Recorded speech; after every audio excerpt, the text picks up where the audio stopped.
Onorevole Thomas, prego, 1 minute e 30 per lei. Prego, Isabelle. Merci, Monsieur le Président. Monsieur le Commissaire, mes chers collègues, nous ne sommes qu'à la première étape de la procédure pour le budget 2018, celle où le Parlement donne sa vision, exprime ses attentes et formule ses perspectives et ses propositions. Après les crises financières et économiques, je devrais dire humaines, après le Brexit, l'heure n'est plus aux tergiversations, mais à l'action.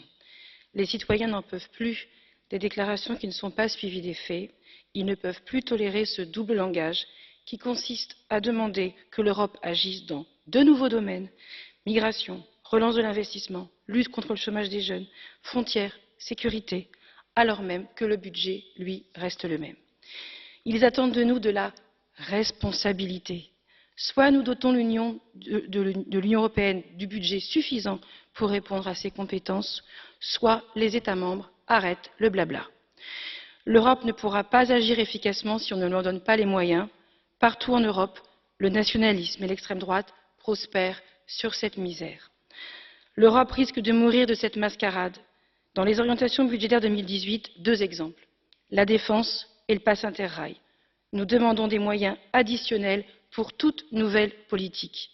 Dans ce rapport, après avoir rappelé les priorités politiques affichées par l'Union, le Parlement européen a l'honnêteté d'exiger la garantie que tous les paiements soient effectués en temps et en heure et que de nouvelles ressources propres viennent alimenter ce budget.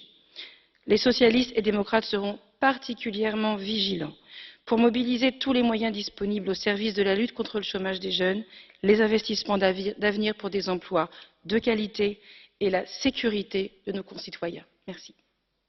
Grazie Isabelle. Adesso la parola è all'onorevole Macovei, ma io non lo vedo. E allora passiamo al presidente Arthuis. Anche lui non c'è. Onorevole von Storch. Pronto.